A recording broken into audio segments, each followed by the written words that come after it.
And listening to that speech, which I'm sure you did, on Democracy Day by President Tinubu, I mean, did you get the impression that he sees these defections as a sign of his own political strength?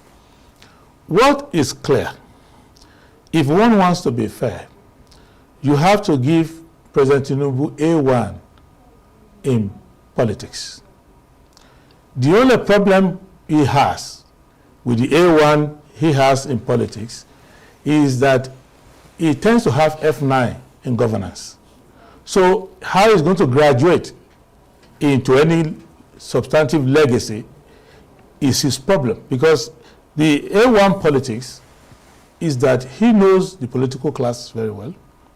He knows what moves them, what motivates them, and he knows how to recruit them, sometimes retrench them, retire them, and re-engage them, so because he knows what they want. But I wish he knows what Nigerian people want, which is basic services, which is stability, which is security. So, for example, it doesn't matter how many people defected to your party. If you cannot save lives in Benue, in Plateau, in many parts of the country, then you failed ultimately. So, the problem with that speech was forgetting the fact that he was at the National Assembly in front of politicians, but he was actually on behalf of the politicians supposed to give accountability to the Nigerian people.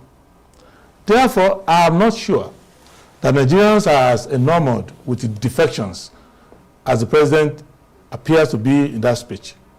The politicians who are now waxing albums for the president, featuring the Senate president as a solo singer, and they are singing the choruses, that music is only for their ears, because the rumbling, the stomach of Nigerians will not let them hear the music of the National Assembly.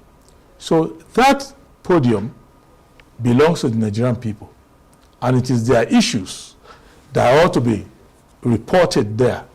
And the idea that we will assume that the political fortunes of the president and his political party and his co-travelers will be the whole essence of a 4-year term is most unfortunate.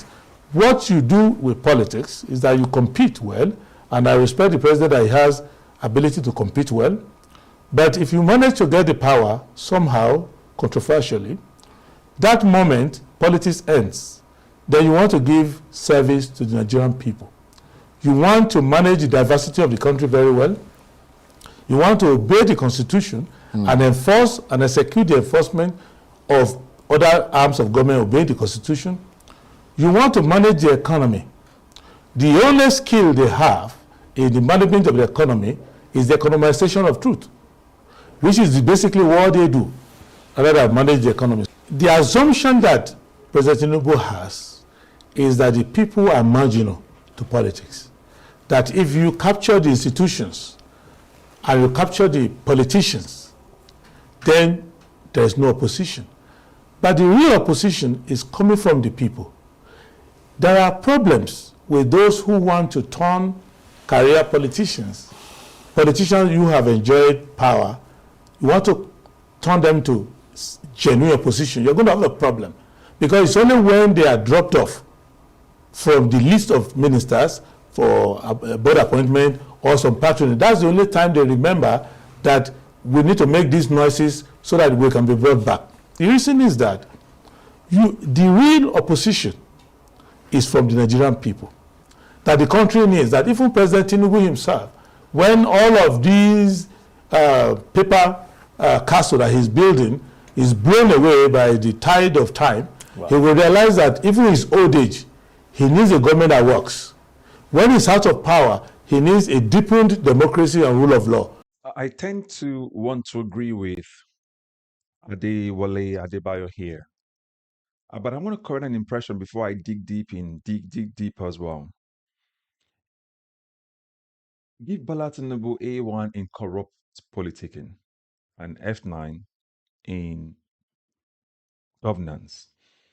Why I want to put that in context is, he said, even if you capture the state, the institutions, and the politicians, because when you capture the institutions, It means you're going to manipulate the institutions and manipulate the politicians because you know what the politicians want. They want bribe, they want money. So you bribe them, you use bribery to control them. And once they've collected the bribe, they know that anytime they don't fall in line, you're going to arrest them. So that's why I said you have to give Bola Tinubu A1 in corrupt politicking and F9 in governance because he has failed.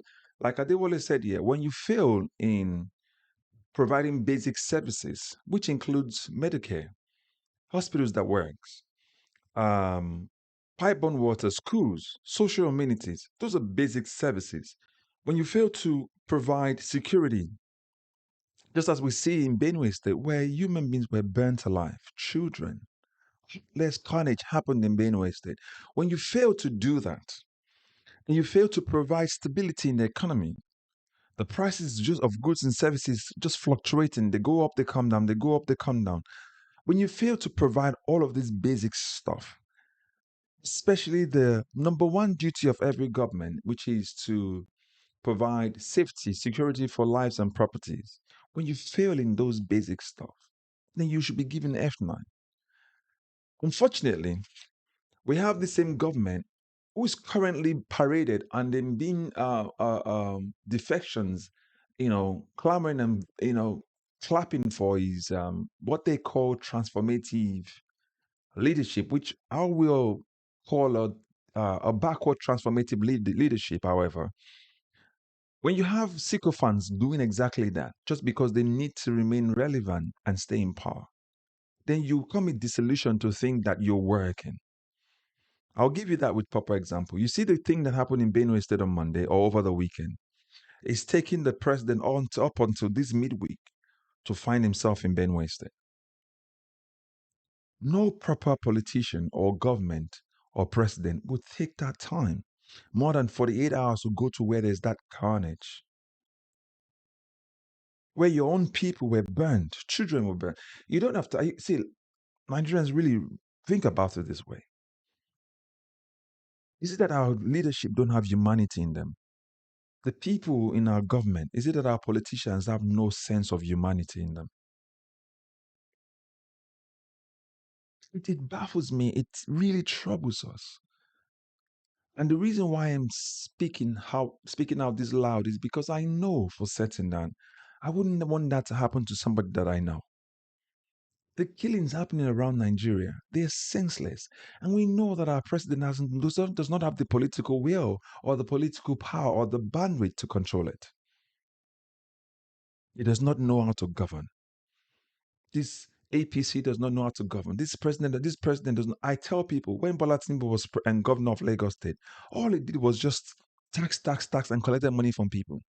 That's all he did, and put a structure in place that will continue its relevance. And that did that for the last 20 to 30 years. And by the way, are we really the opposition? Because when it comes to election time, they will bribe people. And you can see that in this last June 12th, they bribed other people to go and canvass and say Tinubu is doing well. And they bribed others to say carry placard and then pro Tinubu protesters. Because all we know that this government has done so far is to try and economize the truth and trying to say things are working when people are suffering. So for truth, Adewale Adebaye is correct. Bola Tinubu doesn't know how to govern. This president does not know how to govern. By mistake, they've had two people working. Maybe people are praising Wike so far. But if you look across board, there's catastrophic failure in every institution that this government actually works with. So the carnage we're experiencing in our nation right now, you can look at it that this government has no political bandwidth to resolve it. And the question now is, who is next? Which village, which community is next? I pray it is not mine. I pray it is not yours. I pray it doesn't happen anymore. Unfortunately, we don't have the chief of defense staff says that politicians need to do their bit. There are parts that they cannot do that the politicians will need to do that. That just let you know how bad the situation is. I said it in my last video. One of the politicians, I think it was Orji Uzor Kalu, that said that politicians are the ones sponsoring this. If another politician comes out and say other politicians are sponsoring killings in Nigeria, why hasn't the government arrested them? These are questions. These are poignant questions that need answers. And it's costing lives. So again, I don't know what you make of what he said, or I don't know what you make of what I have said already yet. But if you look at all of this, would F9 be given to Bola Tinubu for governance and A1 for corrupt politicking? Would you say this government has been a catastrophic failure? And how do you think that Nigerians can defeat this government in 2027 rather? So put your comments in the comment section. Let's have this debate and this dialogue.